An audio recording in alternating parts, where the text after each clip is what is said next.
Tam Vande Guru Paramparam. Guru Brahma, Guru Vishnu, Guru Devo Maheshwara, Guru Sakshat Parabrahma, Tasmai Shri Gurubhyo Namaha. Hari Om Shri Gurubhyo Namaha. Thank you. So, Andrew, are you ready to start reading? Okay.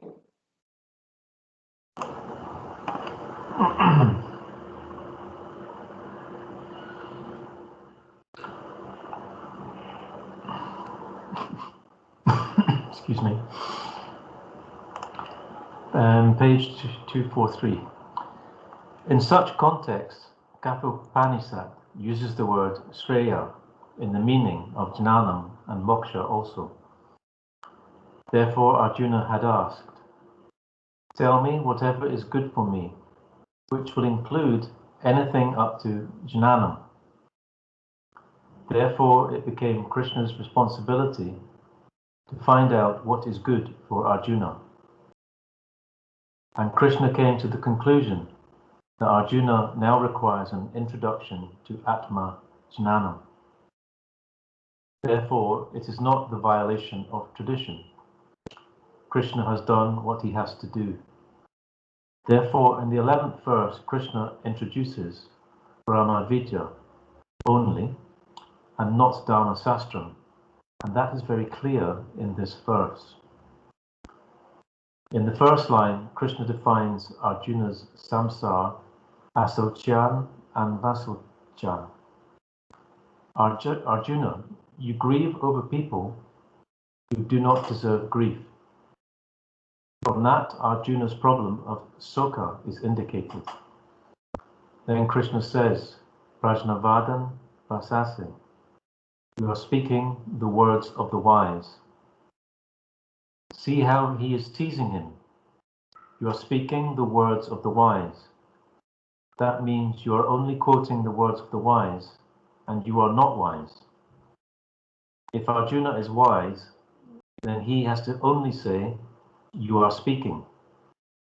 But by saying, you are speaking the words of the wise, it indicates that Arjuna has got delusion. So Arjuna, you are a samsari, who has surrendered to the Guru.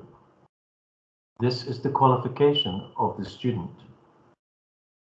The first qualification is that he must be a samsari. The first qualification for medicine is one should be sick. Therefore, you are a samsari, and you have surrendered to the Guru. That indicates the adhikari also. This is the essence of verse 11. More? Yes, let's do a pause here.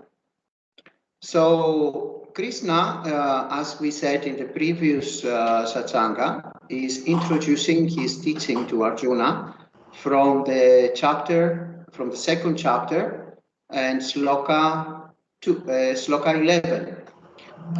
So the actual teaching of Krishna starts from the second chapter, 11th sloka. And as we see, Krishna will give to Arjuna teaching which is connected with Jnanam Sastram, not with Dharma Sastram. Why? Because Arjuna is already competent in Dharma Sastram. He don't actually need a teaching from his guru, Krishna, about Dharma Sastram.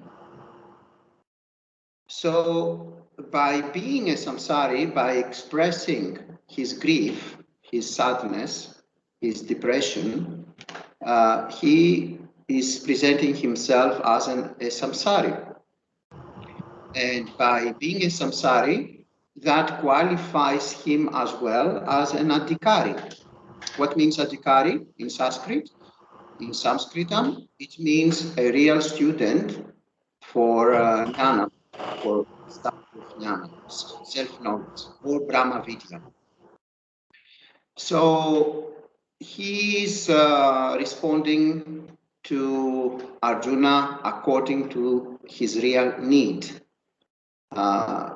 First of all, we see that Arjuna, he's in confusion, and after he's asking Krishna to be his guru and to receive from him guidance on how to act in this very crucial moment. Any questions for now, or something to comment, or we can proceed in the reading? Okay, Andrew, you can continue. So Krishna is referring to certain people here who do not require to be grieved over. Who are the people Krishna is referring to?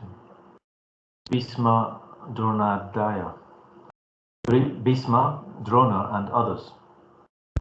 Because in this context, Arjuna is worrying over, grieving over Bhishma, Drona, and others. So first, Krishna says that they do not deserve grief on your part. And Krishna doesn't say why they do not deserve grief.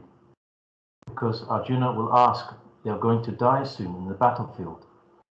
And since they are going to die, certainly I will have worry about the dying people. And therefore Sankaracharya gives the explanation, the answer. Krishna will elaborate later. Sankaracharya divides them into 3 levels. When you are worrying over Bhishma, which Bhishma are you worrying about? Because from the worldly angle, Bhishma means the body. And from the Karmakanda angle, Bhishma is not the Sariram, but Bhishma is the Ahankara, the Chidabhasa, the Kata, the Bhokta, which is going to travel after death. The traveling soul, the Ahankara, is the second meaning of the word Bhishma. All the Astika people who are doing Shraddha Tarpana and other rituals are worried about the traveling soul. This is the second meaning in the Karmakanda of the Veda. So Bhishma, the Sariram, Bhishma, the Ahankara, and Bhishma, the Atma, or Bhishma, the body, Bhishma, the Chidabhasa, and Bhishma, the cheat. Are you worrying about Sariram or Chidabhasan or cheat? And the answer is all 3 don't deserve your grief. In fact, Bhishma doesn't grieve. You who are worrying about Bhishma, you deserve grief. What is the reason? You cannot worry over the death of Bhishma's body, because later Krishna will say, body is subject to birth and death. It is a fact. You cannot worry. Second possibility is you might be worrying about Bhishma, the Ahankara, the Chidabhasa, which will survive, but it will travel. So are you worried about the traveling Bhishma? Shankaracharya says, you cannot, because sad vritatvat. Sad vrita means they are noble people of good karma. You need not worry, because Bhishma will only go to the higher lokas. In fact, he is going to a better place. Why are you worrying? In fact, you should be happy. If he is going to lower lokas, then you have to worry. Certainly not. Why? Sad vritatvat. Therefore, the second problem is solved. Then the third one is, are you worried over Bhishma the cheat, Atma? Shankaracharya says, Bhishma, the Atma, will not die also, and will not travel also. Why will it not travel? Nitya Sarvagata Sasthanam. Bhishma, the Atma, is everywhere and eternal. Therefore, where is the question of going to Naraka or Svarga? Therefore, you need not worry about their death.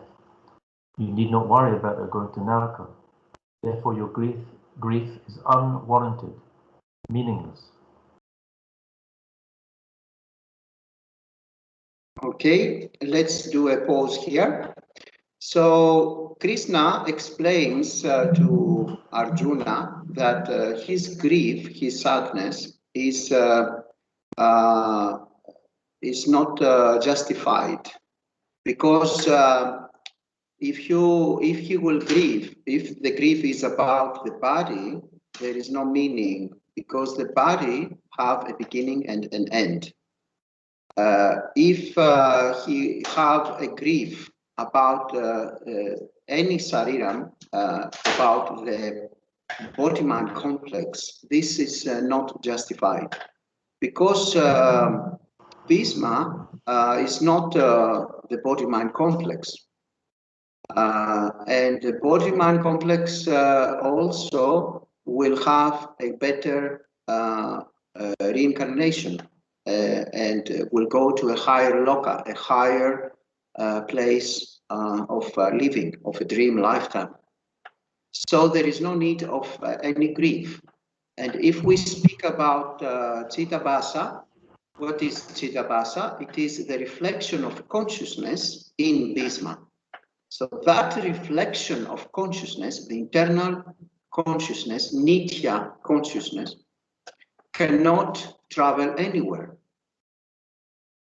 because it is beyond space and time. So Atma is beyond space and time. Our true nature, our true Svarupam, is beyond any space and time. So there is no any justification for the grief of Arjuna. And we should remember that Krishna, by this way, he will end up teaching in the entire Bhagavad Gita Jnanam Sastram. He will not teach Dharma Sastram. Why? Because Krishna is already very well a knowable person in Dharma Sastra. So what he needs, according to his grief, is Jnanam Sastram. It is a teaching which is leading to self-realization moksha. This is what he needs. And Krishna will follow this need, and he will give this teaching. Yes, Andrew, you can continue.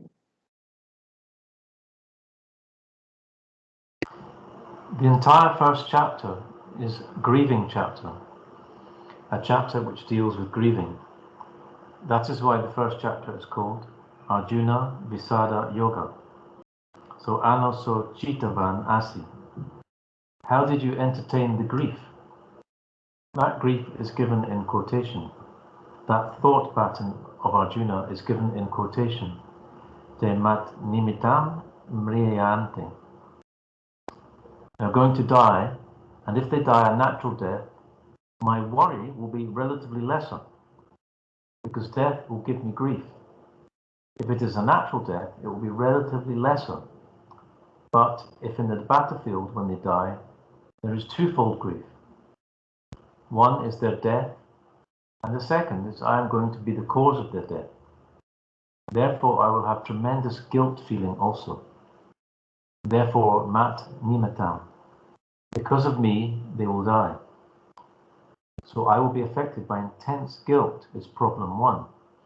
And the second is tai vinabhuta. In the absence of those people towards whom I have intense attachment. In fact, the attachment has become so intense that I and they have become one. That's tai vinabhuta. Vinabhuta means without them. Kim karishyami, what shall I do? The very life will become empty. And not only will my life be empty, Rajya Sukadina, even if I get power, position and pleasure, that will never replace Bhisma and Drona. Therefore, I will have intense emptiness also. Guilt is problem 1. Emptiness of life is problem 2.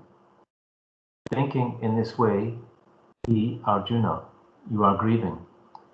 In fact, in this line, Sankaracharya is paraphrasing the entire first chapter. All these details you should remember. Therefore, Krishna says, Arjuna, you are grieving in this manner over people who do not deserve grief. It must be connected to Anoso Chitavan. In this manner, you have grieved.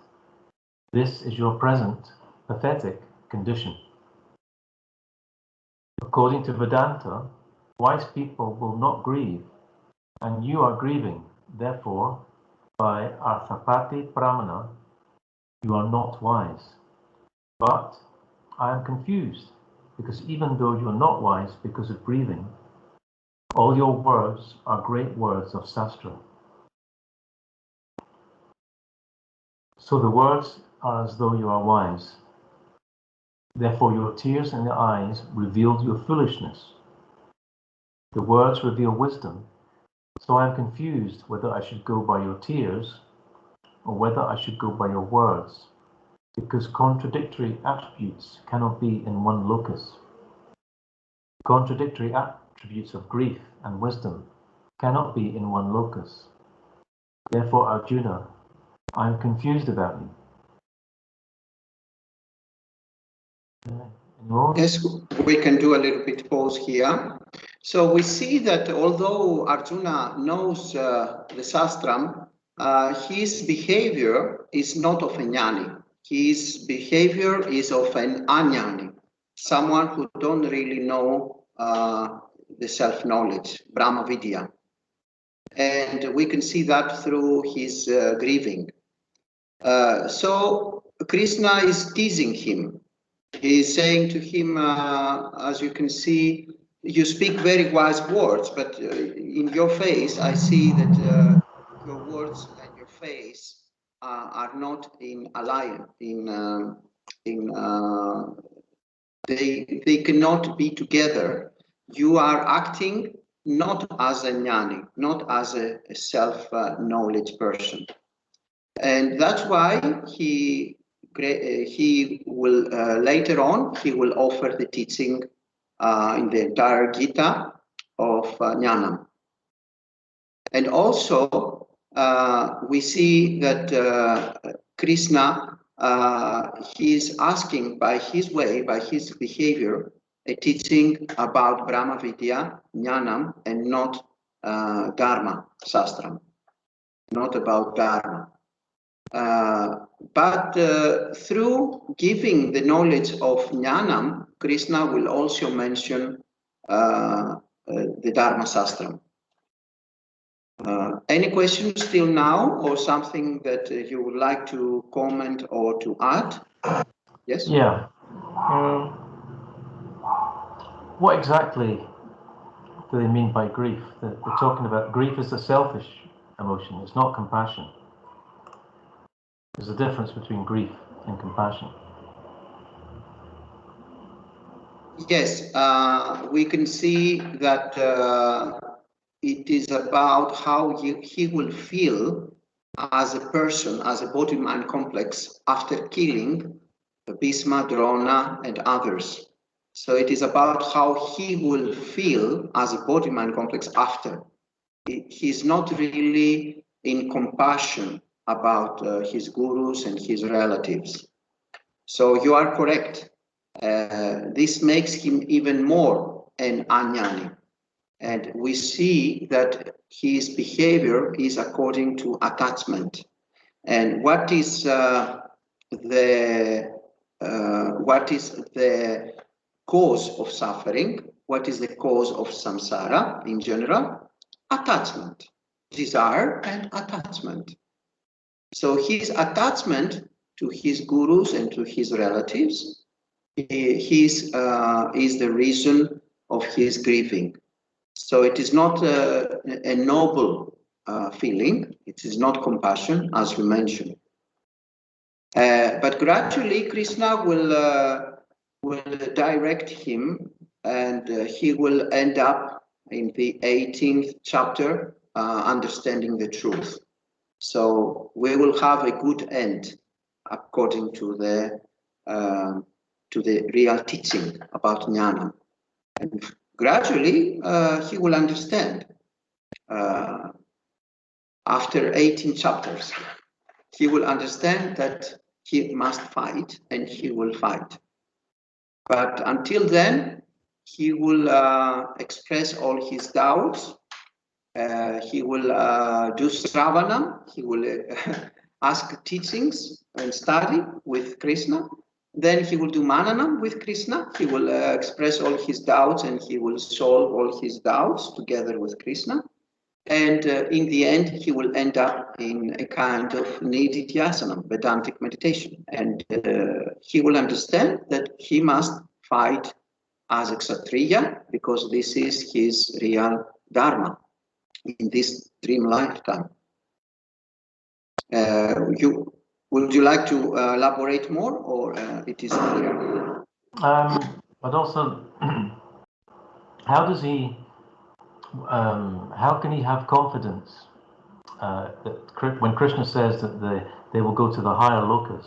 How can he have confidence in this? Because I mean, I don't know about this other family and these other gurus, but if they're against the Dharma, why would they go to a higher loka? Because surely that's going to take them to a lower realm, because if they're anti-Dharma. And what kind of people are they? What kind of Dharma are they practicing? Because in the Gita it says they're moral people, and they're going to take a higher rebirth. They're going to go to higher lokas.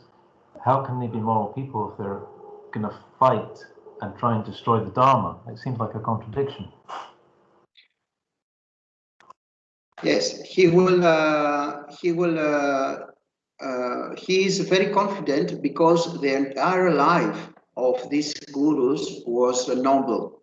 Only in the end, they were somehow in confusion.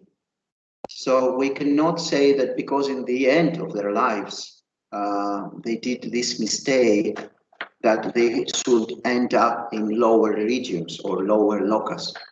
Because for their entire lives, they were gurus, they were practicing Dharma, and they were trying their best. But the point is not anyway whether they will go in higher lokas or lower lokas. The point here is that Bhisma and Drona and the others are not the body-mind complex. So the point here that Krishna wants to end up pointing out is that it doesn't matter. Nevertheless, they are not the body-mind complex. They are Atma. They are Brahman. They should play this role because of their prarabdha karma, but their true nature, their true svarupa is that of Satchitananda, that of Brahman, that of Atma. Something more? Maybe this is a bit of a stupid question, not a naive question maybe, but so therefore, because every living being is in their real nature is Brahman, how do we then, why be moral towards anybody in any case? Because it's just Brahman, they're all Brahman ultimately. The body-mind complex, body-mind complex is immaterial, it doesn't matter. Yeah.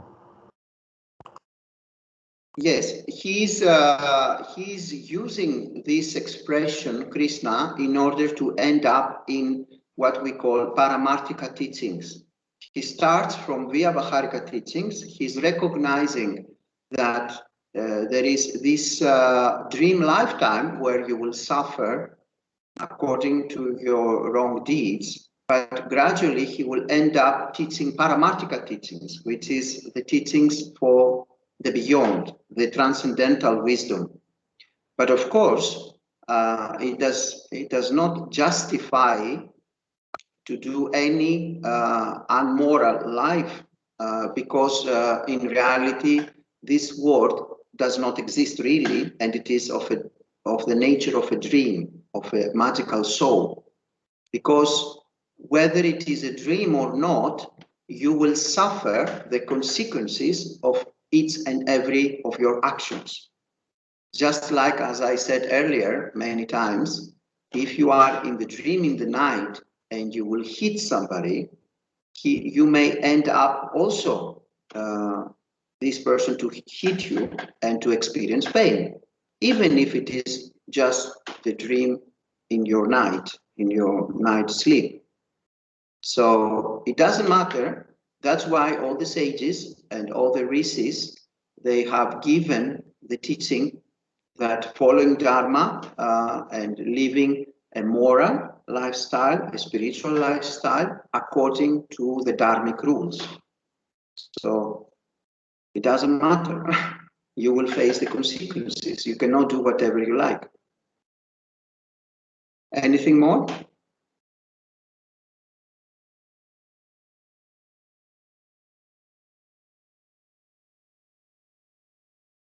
So you can continue reading. No, Malati wants to. Yes. So what you answered now, I questioned this some 2 months back only. Why should we follow the morality? Why should we follow this Satya, Dharma, and then also you answered the same. So we have to face the consequences of our karmas, whether it is our apparent life. This, although we are not considering this as a body or mind, still we are living with this body and mind in our dream life like that. So we have to face the consequences. So you said that at that time also. So I remembered that. Thank you. Yes, it was. We were discussing this in a previous satsanga. Yes. And it is very, very, very, very important, because a lot of people, they say, okay, I can do whatever I like, since this life is just like a dream. I can do whatever I like. I can kill, I can steal, I can hurt other beings. If they are dreamlike beings, why not to hurt them, since they don't exist really? Yes, but you will face the consequences. Because whatever you do it to yourself, since there is only one self, one consciousness. Whatever you will do, you do it to yourself, and you will suffer a lot. And whatever you don't do, also you don't do to yourself. If you don't offer love to all the living beings, even if they are dream beings, then you don't offer love to whom? To your own self. So if you want to experience love, you have to offer love. Because while you are offering love to the apparent others, since there are no others and there is only you are offering love to whom? To yourself. So the absence of love means absence to your own self, absence of offering love to your own self. And that will end up to suffering. You see, the teachings are very, very clear. There is dharma, there is rules that you should follow. Even if this dragon is mithya, it's not real. So, Andrew, you can continue. Can I say something else? Sure. So, Krishna is suggesting that Arjuna kills, which is, it's the most heavy negative action you can possibly do under normal circumstances. So why is it not? I understand that the opposing army want to destroy the Dharma. Is that such an incredibly negative thing to do that killing is justified? Because normally killing, all the gurus and sages would say never do this, because it's such heavy negative karma. So I presume in this circumstance it's okay because of the even heavier consequences that the opposing side are going to experience if they destroy the Dharma. Exactly. It is like the saying we have here in ancient Greece, from two very bad things, you can choose the less bad thing. So, because if he will not fight as a Kshatriya, as a warrior, the society will be on chaos. And he, by doing his duty, he will prevent the society falling down in chaos. Because he must protect the Dharma. He must protect his own family and the society. And we have this phenomenon also in other scriptures, not only in Bhagavad Gita. We can see the same also in Ramayana, another itihasa, another epic of the Sanatana Dharma, where Rama himself, he's killing a lot. He's an avatar, but still he's killing. And he's killing, of course, demons and negative ones who are destroying Dharma. So killing, when it is for a higher good, it is acceptable, and in particular when you are a Kshatriya, a warrior. That's why, for example, if you are a Kshatriya in your country, a warrior, and it is your duty to protect your family and your country from the enemy who wish to intrude in your country. It is a legitimate activity.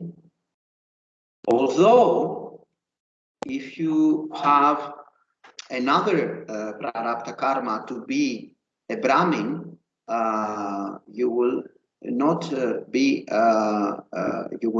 be justified to play that role. That's why we have in the wise Sanatana Dharma the idea of what is your Dharma in this in every particular dream lifetime. So whatever it is your prarabdha karma, anyway you cannot avoid. So Arjuna anyway could not avoid his prarabdha karma. Even a jnani, a self-realized one, cannot avoid to experience his prarabdha karma. The punyam, the good karma that he have accumulated, he will experience in the form of sukham, happiness, and the papam that he have accumulated through bad activity, he will also experience. Although the jnani will always be beyond this experience, and he will always know, and he will also abide in the knowing that the papam and the punyam are only for the body-mind complex, not for his true nature, his true self, which is, of course, Brahman, infinite, impersonal consciousness awareness.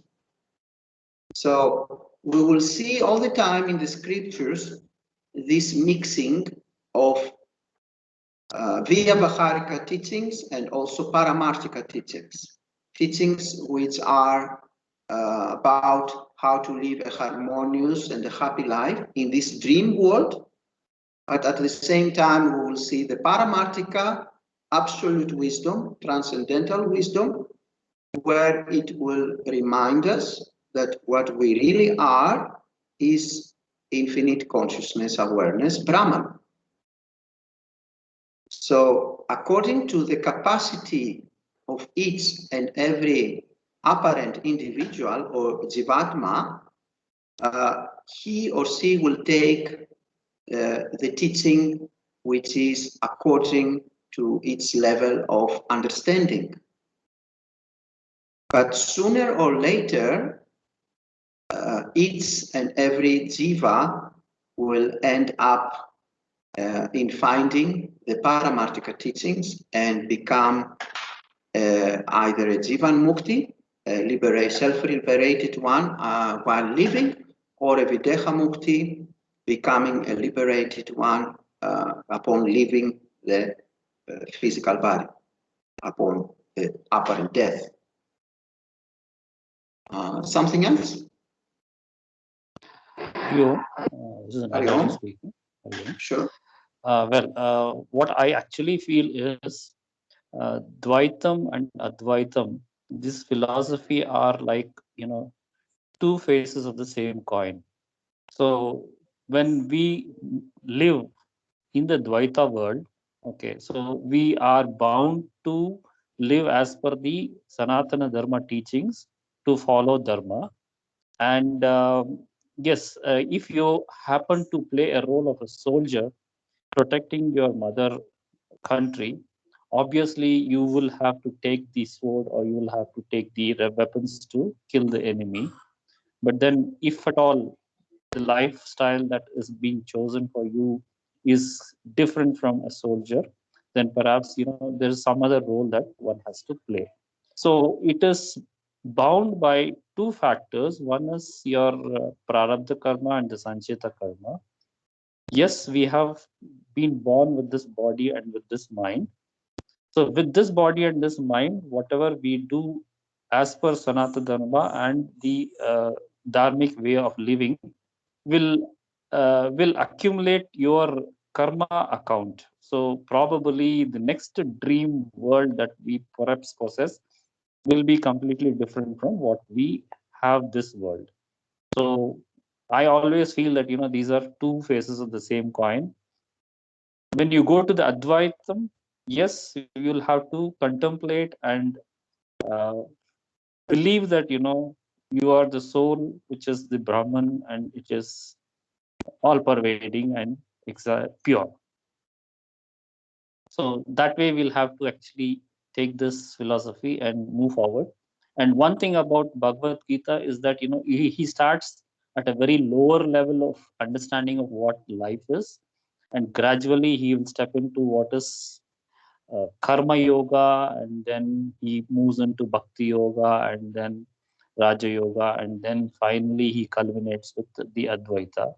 So perhaps we will have to wait until Krishna's teachings mature enough to move on from karma to bhakti and then to non-duality. So this is my understanding. Thank you. Yeah, very, very well said. It was just like a summary of Bhagavad Gita that you have presented. Very nice. And of course, I agree with what you said. Plus, I can add that Bhagavad Gita is a summary, as I said also earlier, of the Vedanta. And that's why we can see all levels of understanding, from the amateur spiritual seeker, mumuksu, until the pinnacle of a mumuksu who is completely ready for moksha. So this teaching is for all levels of capacity of each and every individual or jivatma. And it is very nice. That's why Bhagavad Gita is that kind of a masterpiece, that it is about each and every one, not only for the higher level, not only for the middle level, not only for the beginners level, but all levels can receive accordingly a beautiful teaching by studying this wonderful masterpiece called Bhagavad Gita. Something else? Or Andrew can continue a little bit more, and then we can do our guided meditation.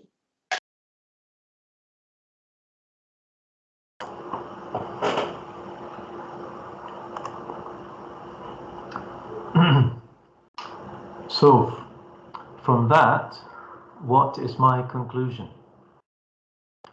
Because of your grief, you are revealing your mudatva. Because wise people do not grieve, and you are grieving. Therefore, foolishness or ignorance is in one place. You are showing wisdom also. Both ignorance and wisdom cannot be in one person, but you are showing both at the same time in the first chapter. And opposite attributes cannot coexist. But if it is coexisting, it is because you are unmata. Unmata means drunk, mad. Only mad people show opposite attributes. They will laugh aloud, and the next moment they will sit and cry also. Normal people will not show opposite attributes. Like a madman, you are revealing this. Krishna doesn't say you are mad because Arjuna is his disciple.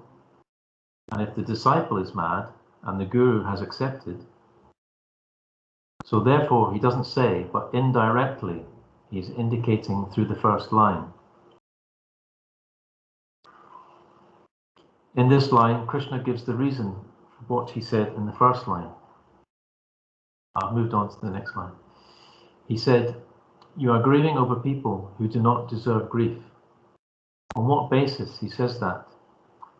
He gives the reason here. According to the wise people, not only Bhishma, Drona, but nobody deserves grief in life. Therefore, Bhishma, Drona do not deserve grief, and you have grief, either over the dead ones or the living ones. Pandita na anusokjanti. Wise people do not grieve over the dead ones or the living ones. That means all people fall under only these two categories. Either you should be alive or you should be dead. Either way, you don't deserve grief. Don't go and tell your family members. This is the truth. But there are many truths. Satchitananda has been said, but it does not mean you should go and tell. Don't tell untruth, but all truths need not be told. Satchitananda does not mean tell all the truths. Satchitananda means don't tell untruth. At the same time, don't tell all the truths. These are the truths you should not tell your family members, but we should understand that inside, Pandita na anusokjanti. Any more? Okay, let's end tonight with this, and we will do also a small guided meditation, and we will continue in our next Satsanga. Please be free to write down all your questions or doubts, and we can solve them in our next Satsanga. Also, I just remind you that this Satsanga is not about learning Sanskritam or Sanskrit terminology, but to derive teachings for self-realization. So for those who are interested for learning the Sanskrit terminology or Sanskritam, there are other courses available that you can go and learn. I respect very much Sanskritam, and I believe it is the highest and the most profound language. Actually, it is a Deva language, the language of the Devas. But this body-mind complex is not trained in the Sanskritam, so is not able to provide teaching on Sanskritam. So that's why we use the text of my guru, Swami Paramarthananda ji, in order for you to receive the appropriate explanations on the Sanskrit terminology. Here, what this body-mind complex wishes to do is to help further after the wonderful Bhashyam of Adi Sankaracharya and the commentaries of my beloved Guruji. What I wish to provide is further help, and that is all. So feel free to write down all your questions, and if you are really interested to learn about Sanskritam, you can do so by your own. We have already asked somebody from Sringeri to support us in our learning of Sanskritam. And Sringeri Math promised that they will help us by providing to us the right person to teach the interested ones in our ashram, in our upcoming asrama, Vedic rituals, Sanskritam, and also the four Vedas, and in particular the Rig Veda, which is which is more in connection with the Sringeri Math. So when we are ready for these classes, we will all let you know, and you will be able to participate. Of course, everything will be always free of charge in our efforts, and you will be first to know that we have started these classes with the help of Sringeri Math.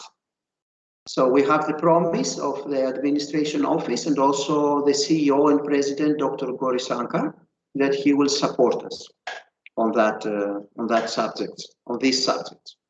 So let's close with a little bit guided meditation. Close your eyes. Take a very, very comfortable posture in order not to be disturbed by any discomfort in the physical body. Anamaya Kosa.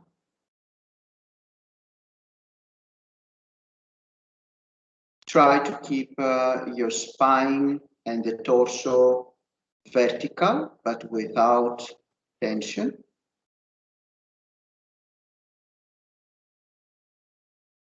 If you are familiar with the yogic mudra, such as Chin mudra or Gyan mudra, or whichever you are familiar with, you can apply. Keep your eyes closed, just like you wanna go to sleep, without any tension in your eyelids.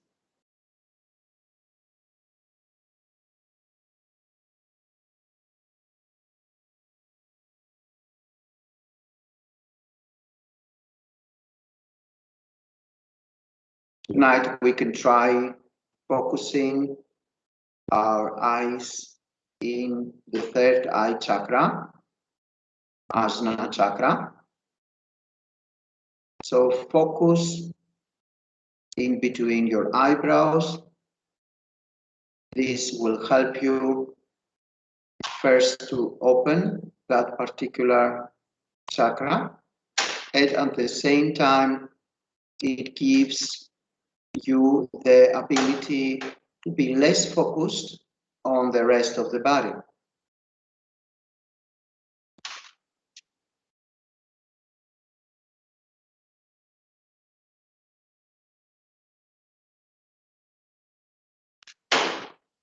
Keep breathing with a slow and comfortable way, but try not to alter your breathing. Just breathe through your nostrils, inhaling and exhaling through your nostrils. Keep your mouth in a relaxed way closed.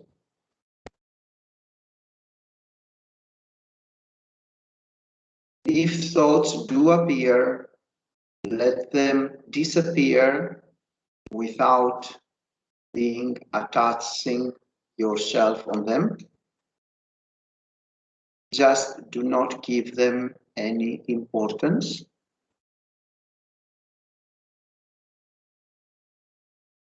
Do not try to stop anything. Just let them flow and disappear or self-liberate themselves.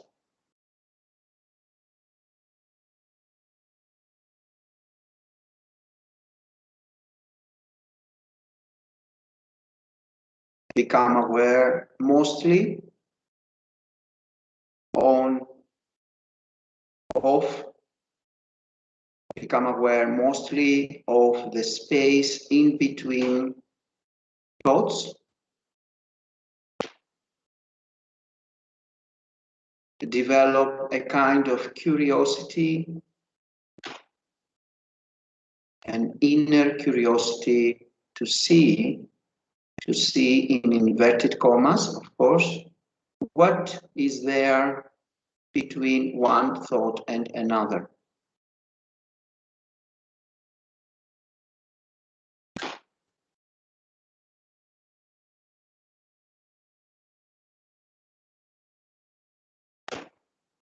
This gradually, if you do it often, it will give you enough space to recognize that you are not the thoughts, you are not the Manamaya Kosa, the mind body, but you are the witnessing consciousness, Saksi Chaitanyam.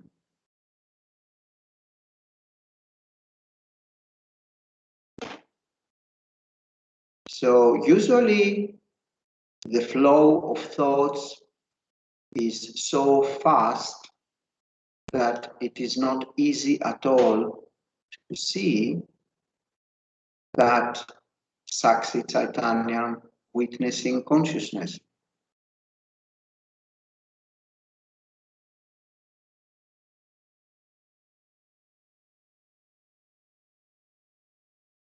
So one of the purposes of Vedantic meditation, Nididhyasana, is to assimilate the Sravanam and Mananam that you did before.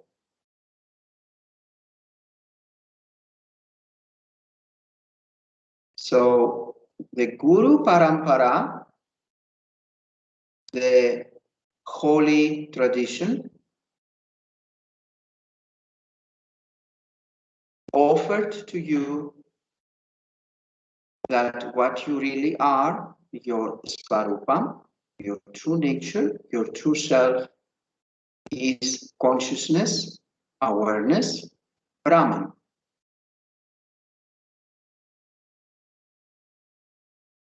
So that should not be an information,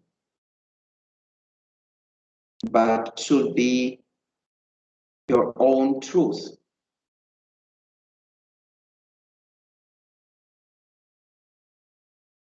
It is like you are saying to yourself, Guruji told me today, passing the messages from the entire Guru Parampara, that I am not the body-mind complex, that I am Brahman, that I am consciousness awareness. So I should find out that for myself. I should not have that as just an information.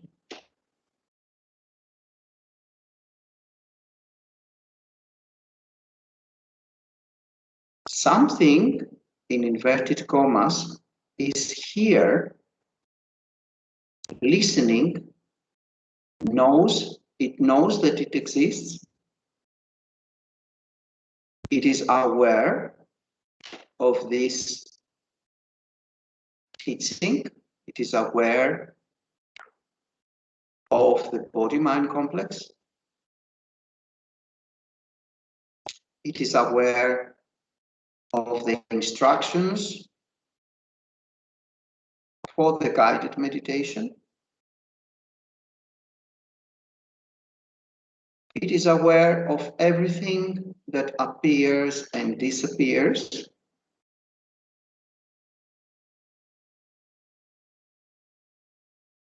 And at the same time, it is the substratum of all these.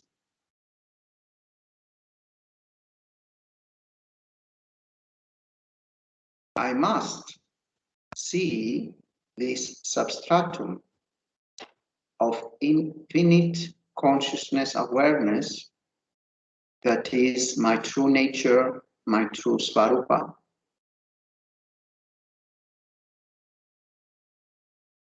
Sooner or later, as a mumukshu, as a true spiritual seeker for moksha, I should find out if this Sravanam and Mananam can be my own truth.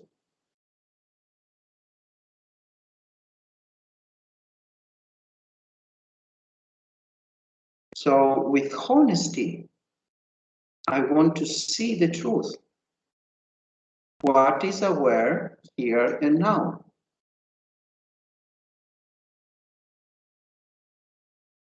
Is it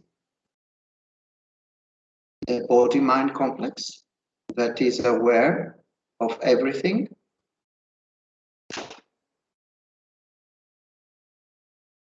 Is it the mind that is aware?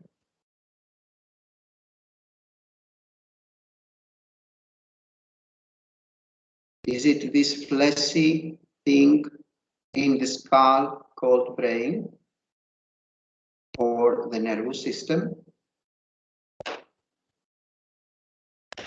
I must find out what is aware of each and every of my experiences.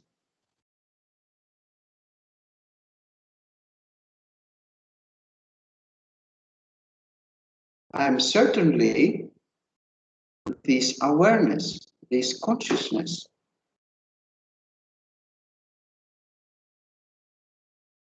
I know that I'm here and now. I know each and every of my experiences.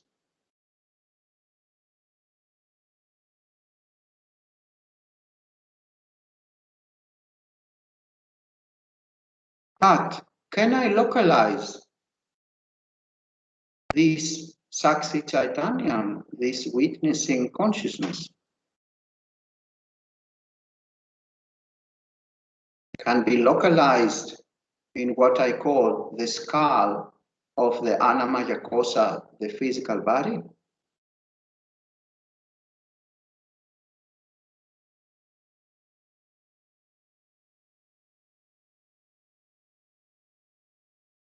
What is here now listening and that which is aware of everything, is it localized in the room that the physical body or the body-mind complex is located?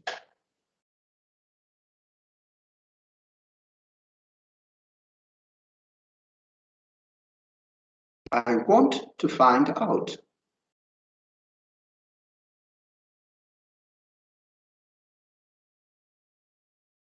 Where am I, me, the consciousness awareness? Do I really have a location?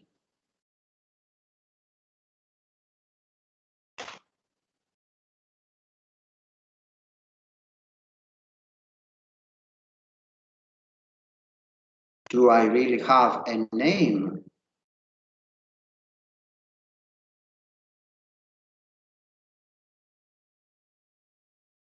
Am I the property of the body or the body-mind complex?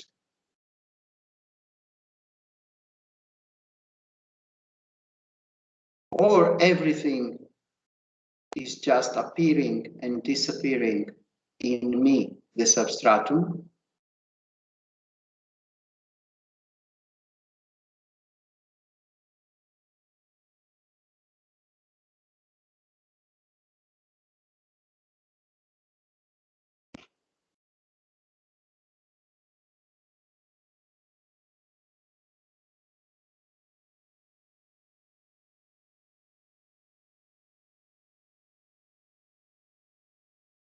And very, very slowly, keep your eyes closed and just start to move the body,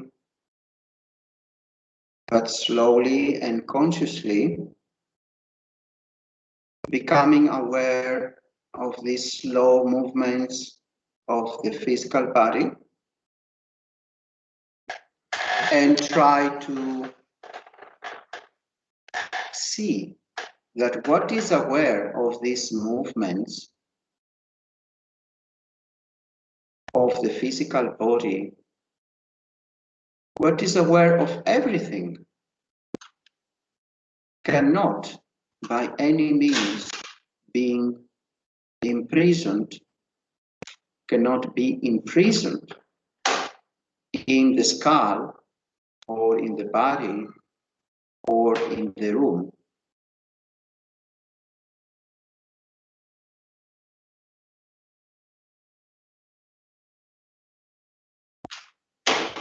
And very, very, very slowly, open your eyes, look in front of you without movement, and just being aware for the next 1-2 minutes. Just open your eyes, look in front of you without movement.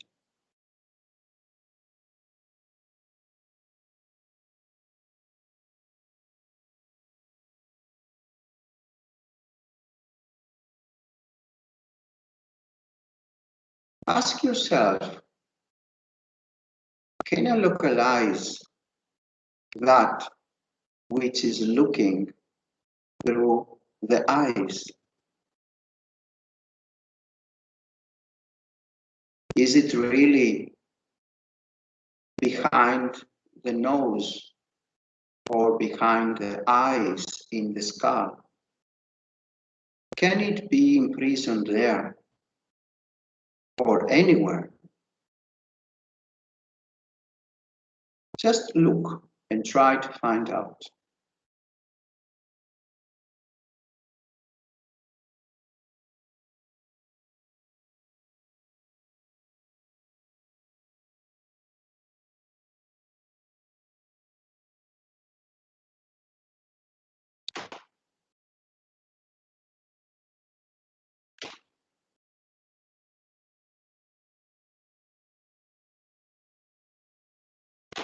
Okay, enough for tonight. Malati maybe can offer to us the chanting for tonight to close.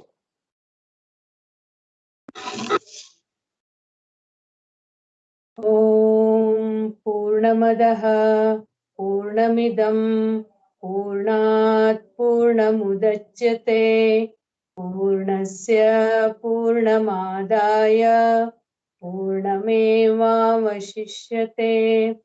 ॐ शान्ति शान्ति शान्तिः हरि ओम श्री गुरुभ्यो नमः हरि ओम